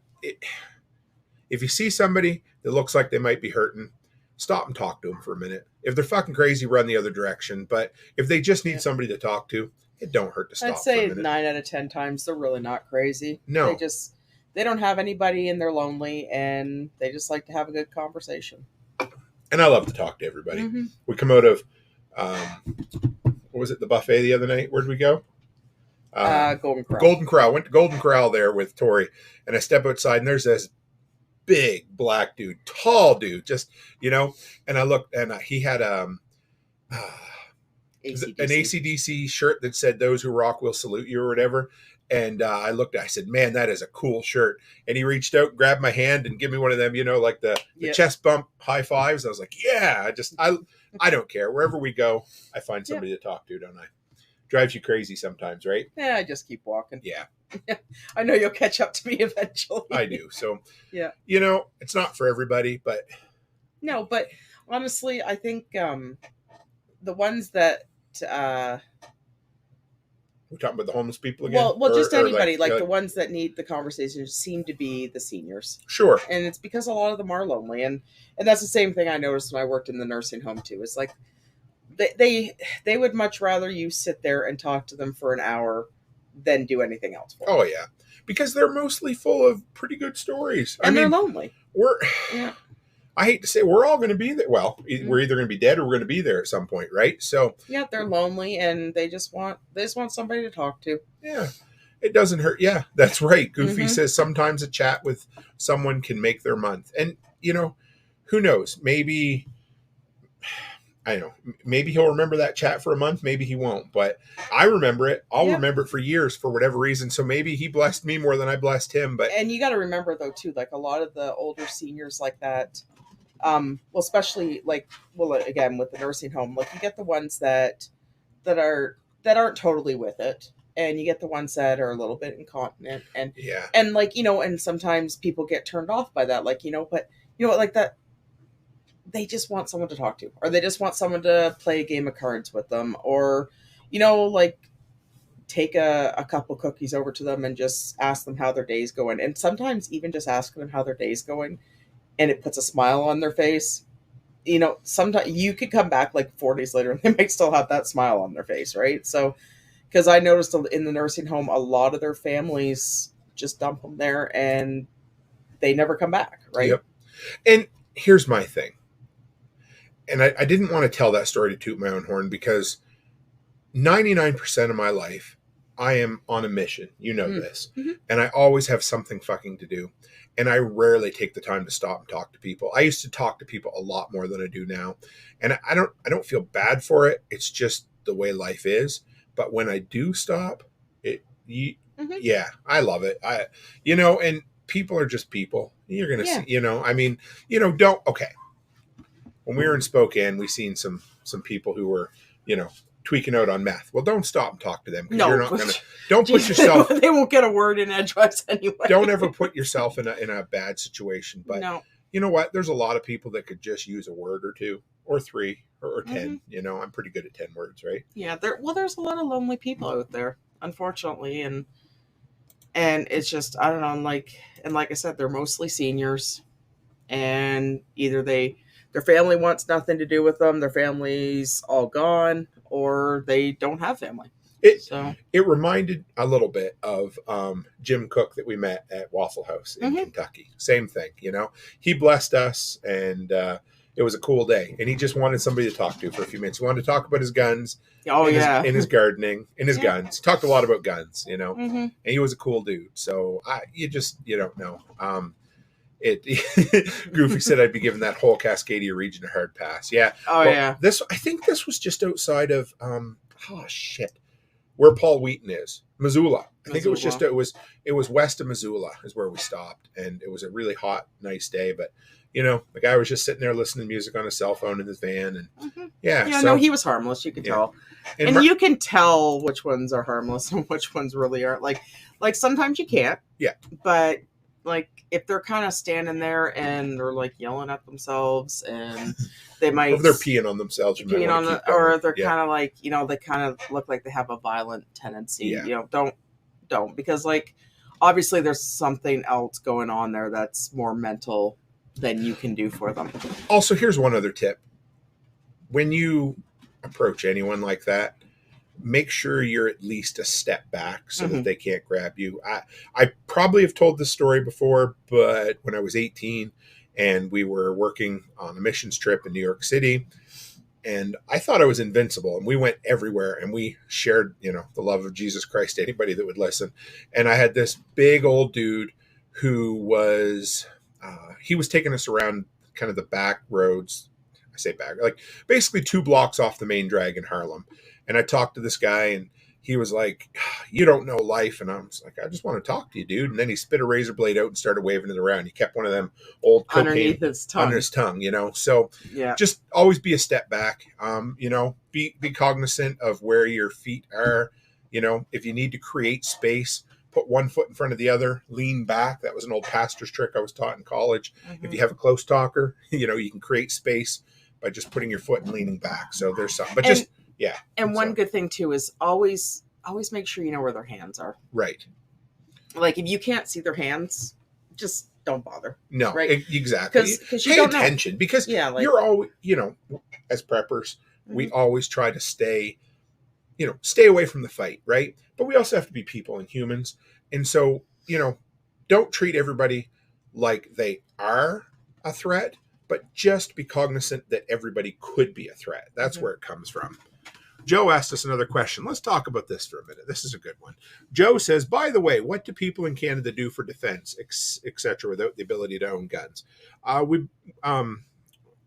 Well, we do have guns. So but... we roll up in the fetal position and wait to die. That's about what we're legally allowed to do. But yeah, we have guns, but we we obviously can't carry them around. Sure. But so officially, we really, Chris Dixon, you can chime in on this too. But from basically, you're guilty until proven innocent. You would never want to shoot somebody in self-defense, even if they came in your home. Okay, we need to back up first because we are totally 100% allowed to own guns. I can still own handguns for now as well, but I can have 12 gauge shotguns. I can have rifles. I can't have the scary black AR-15, but we can absolutely own guns. So we're not like, hey, guess what? You don't have any. So there is that. And if somebody breaks into my home and they put a gun to my wife's head, I'm going to fucking shoot them every day of the week. Simple as that. It's going to happen, right? Hopefully it never happens, but I'm just saying I'll deal with the consequences on the other end. But up here, if it happens, you're going to be fighting in the legal system for a long time. Yeah. It is what it is, right? It's tough. What do? You have to be really careful. But again, hopefully it never happens. Be prepared, keep your doors locked, that kind of shit. But if it does, have good insurance, make sure you're, well, and the thing is though too, even we don't have open carry or concealed carry. Right. That's one thing. But I find, there are people that carry those nightsticks and they have knives and there are these things that you can carry. Yeah. It's probably not, it's honestly, kind of a little, you can get, so pepper spray is 100% illegal in Canada. However, when Gracie lived in the city, she was able to buy a lesser potent dog spray that she could carry. Now, again, what happens if you use it on a person? I don't know. So, but the problem is and I don't want to sound like nothing ever bad happens, but I've never, I'm 44 and I've never been in a situation where I've felt like it was a threat. Could it happen? Absolutely. But I don't live in a big city either. But honestly, I think we're a lot more friendlier than a lot of people. But, if something did happen, if they come into your house, then they got to, Yeah. So here's the deal. That's our problem. In the words of a former premier of Alberta. Yep. And also quoted on a patch of the month. And also Martinson family says, keep your shovel closer than your cell phone. Shoot, shovel, and shut up. I'm not saying that's how we live, but I've heard stories about that before. So, I think, anyway.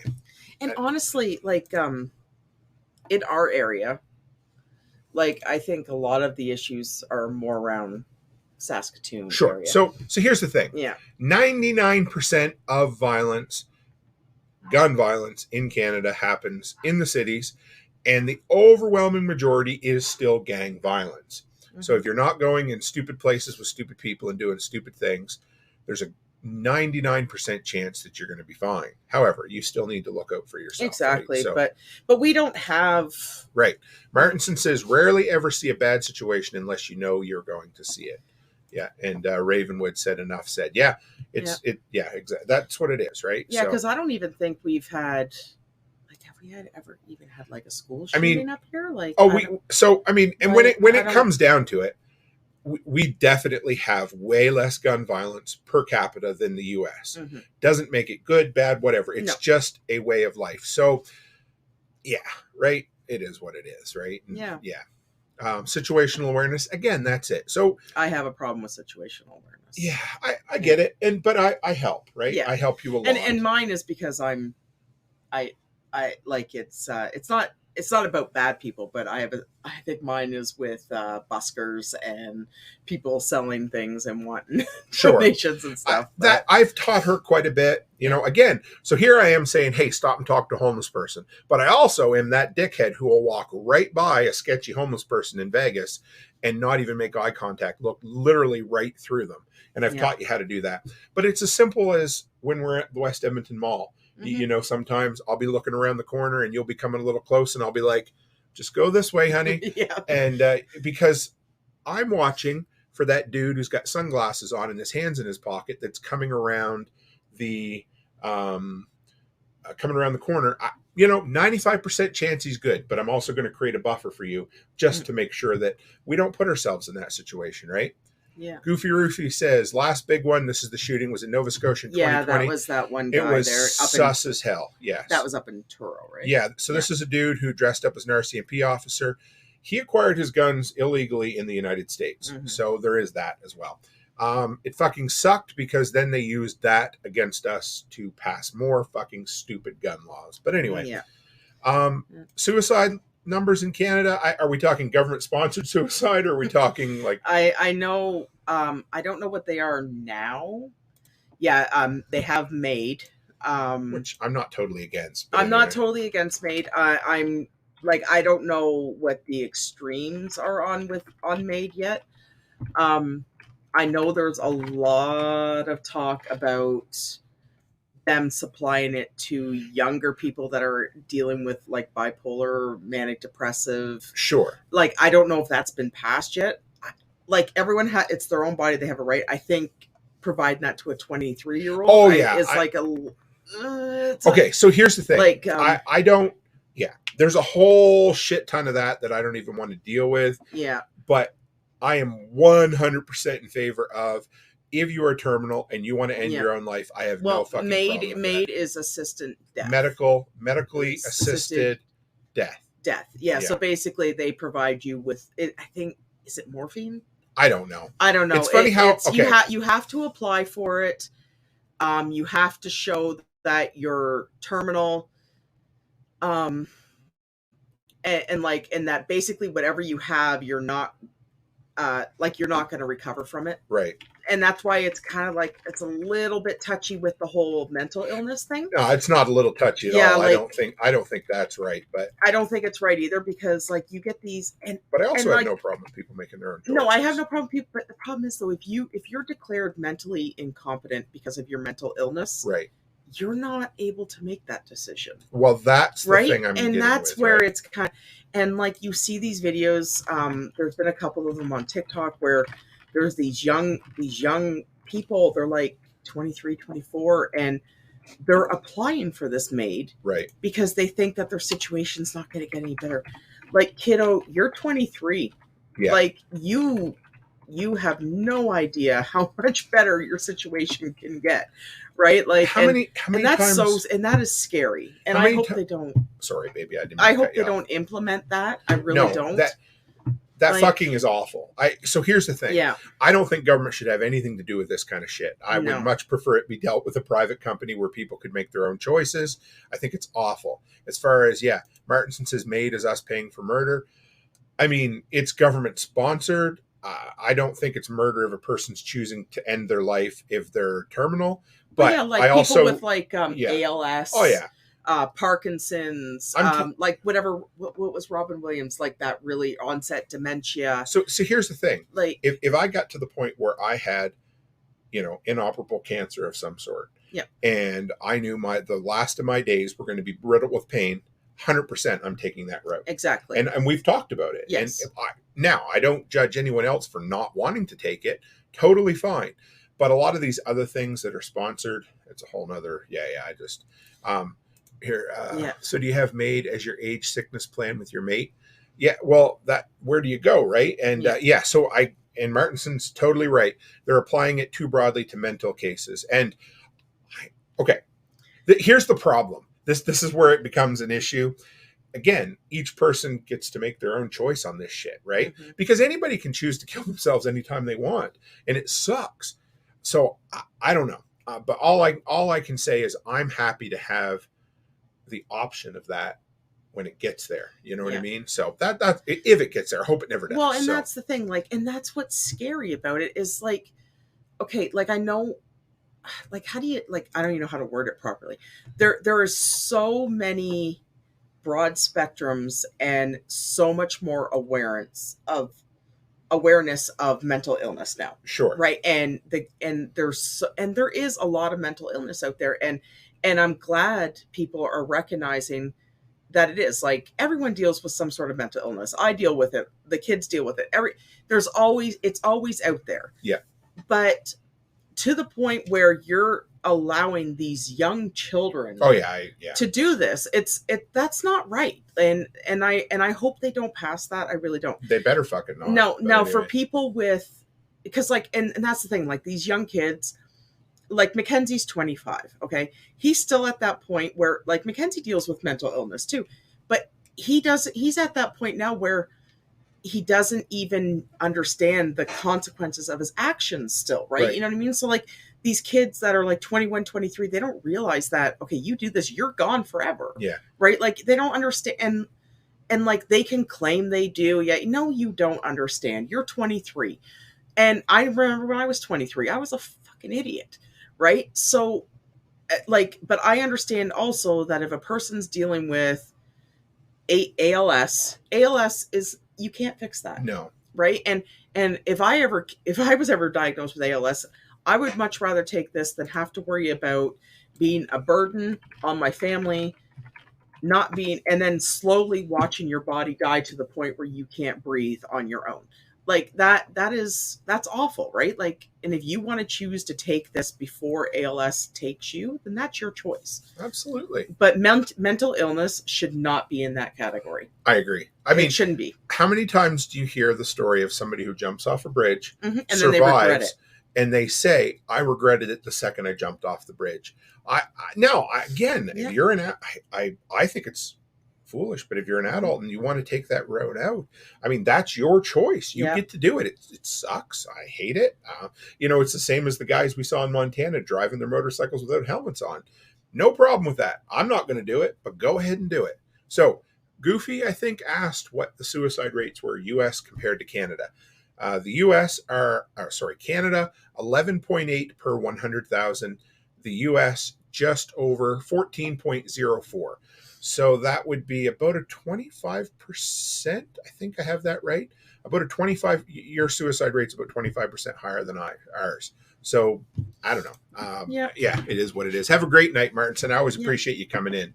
So So again, I wish the government wasn't involved in any of this shit. That's what it comes down to. But but like, I think with MAID is that, like, for people with ALS and everything like that, it gives the doctors permission without any liability being legal, right? There were people who fought for this right many years ago who didn't get it or had to go. Mm-hmm.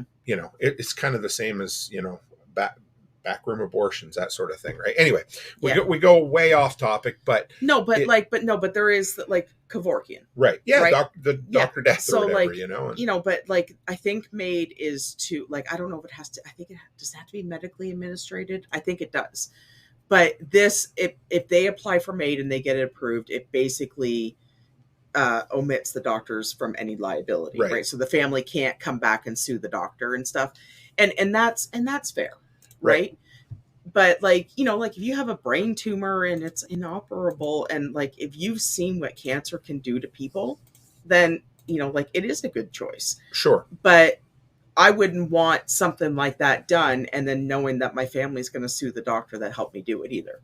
Right? Yeah, So- exactly. And yeah, and you're right, Goofy Roofy. I've thought about that an awful lot, and that is totally a big reason why you shouldn't have the government paying for your health care, because I would be 100% in favor of having all of my stolen tax dollars back and allowing myself to pay for my own health insurance. But the problem is, though, if they stop paying for health insurance, those tax dollars aren't coming back. They're just going to find another use We for them. know this, Yeah. of course, because nothing ever, I No. mean, the government never actually. They're never going to No. say, oh, guess what? We have to privatize healthcare now.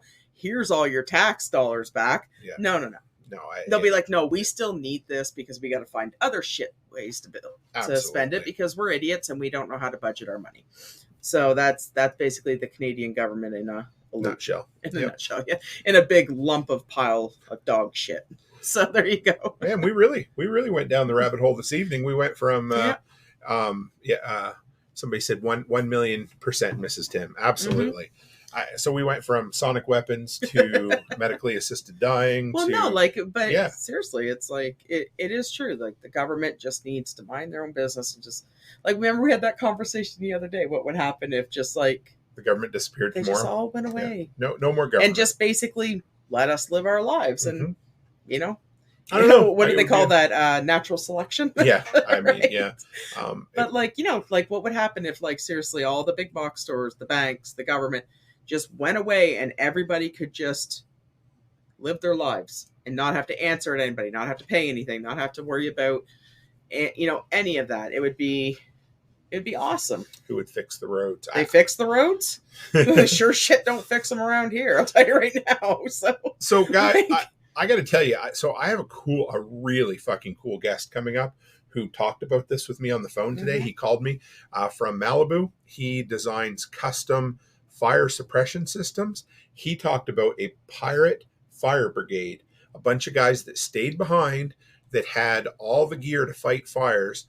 Anyway, I don't want to give away too much of the story, but it's cool. It is anarchy in action, and it is the 100% the answer to who would fix my roads, because that's exactly how it would work. And that's the thing, like if they fix the road, like if we are all like, and if we are all just living our lives normally without government involvement, people would be so much happier, Yes. right? Like they wouldn't have a reason to be pissed off. They wouldn't have a reason to be angry.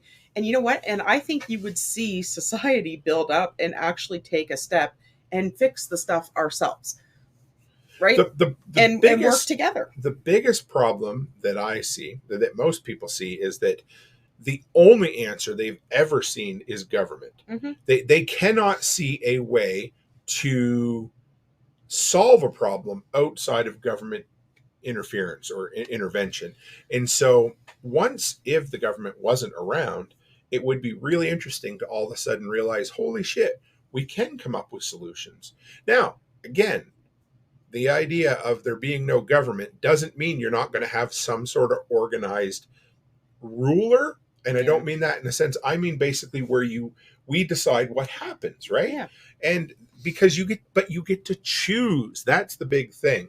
Being born into tax serfdom does not mean I had a choice in whether I pay taxes or not. Yeah. That was the other story I sent you to the other day. Remember the girl that's suing her parents? Yeah, I seen that. I think so. I dug into that a little. There are people like that. I Mhm. think that one might have been A joke. Yeah. No, but that's she not the was. one. Yeah. No, Oh, but yeah, I'm yeah. actually talking about the legit guy. Yeah, the one. Oh, yeah, the Yeah. guy who was suing his parents because Suing his yeah. parents to fund his money, to give him money every month because he didn't ask to be born.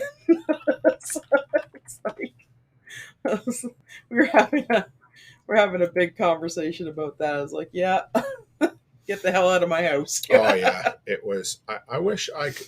Anyway, yeah, I think this was the one that. But I wish I could find. Earlier today, guys, I heard an incredible clip about the idea of free speech. I'll share it around on social media tonight because It was one of the best. Yeah, where she didn't Yeah. want to be. Yeah. I'm pretty sure the one of the girl. So we all need to do better. Here's one thing I need to say. We all need to do better at recognizing satire, because there's a lot of this shit that we share around and we love it. Mhm. And people are like, holy shit, you see this? Well, no, this girl is being satirical and it's okay.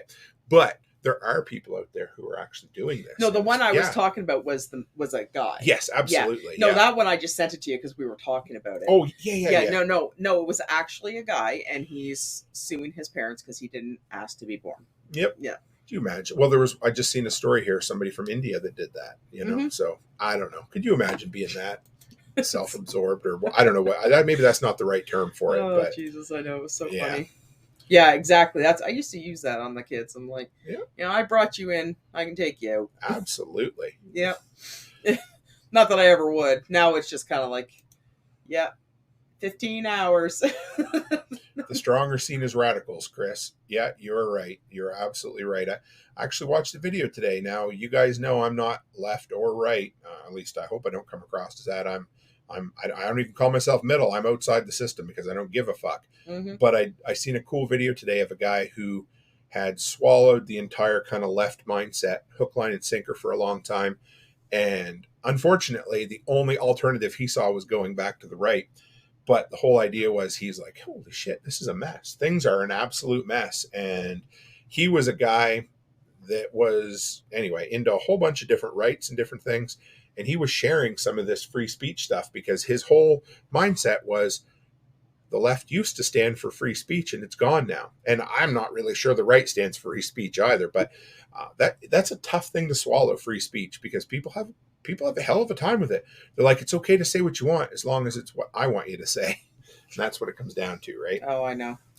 Well, Mrs. Cook, I say we call her quits. We're going to go an hour. We're an hour 45, and I think we had a hell of a conversation. What do you think? Yeah, and Yeah. I'm Yes, going. Tori asked me if I was going to do that Oh, yeah. Go panel ahead. with her on June 10th or 11th. Oh, okay. I can check. I don't think she's confirmed a date with me yet. So you were doing a moms panel? I believe so. Yeah, permaculture and moms. I guess I got to teach you about permaculture then. A panel podcast on parenting with permaculture. That's cool. I'm looking forward to it. I can't wait to hear it. And yeah, I love it. I love. Yeah, I'm excited. I just think it's so great that we get to do this together now. Yeah, so and I started my own too. Yes. Okay. So we weren't going to plug this, but we can mention it. yeah. Just I don't go on it yet because I don't have enough episodes yet. yeah. But you have two. You have an intro and you have an episode, and it is called "The Perks of Being A Wallflower. a Wall." No, not the perks. The works. Of being works of being a wallflower. Yeah, and it's really good. I'm really impressed. I don't know where she learned it from, guys, but she's a pretty damn good speaker. So you get a couple more episodes up there. We're going to get it shared around social, and you'll have more downloads than me in a week. So there you go. I don't know why you guys like her so much, but kind of give me an inferiority complex, right? So Muffin. I know it's fucking awful, isn't it? You'll be fine. Yeah. So tomorrow, no, not tomorrow night. So no live tomorrow night, but the audio and I think the video. We'll probably put the video up on YouTube at the same time. So 7:00 tomorrow night, the roundtable delinquent meetup discussion podcast, whatever the hell you want to call it, from the Thrivalist Fair is going to be live. So that'll be in your podcast feed just because. And then Sunday evening, I got Josh's buddy, Kyle the Butcher. So, I hope he's not nearly as weird as Josh because, boy, I don't know if I can handle two weird butchers. But he's going to come on and we're going to talk about beating meat or something to do with meat. I don't know. So anyway, so there's that. So I hope it'll be a good time. Yeah, I am an idiot. You know this. Yes. That's why you married me, because I'm not just because I'm sexy, but also because I'm an idiot, right? You're an idiot. So yeah. All right, folks. So with that, as always, stay happy, stay healthy, and have a great week.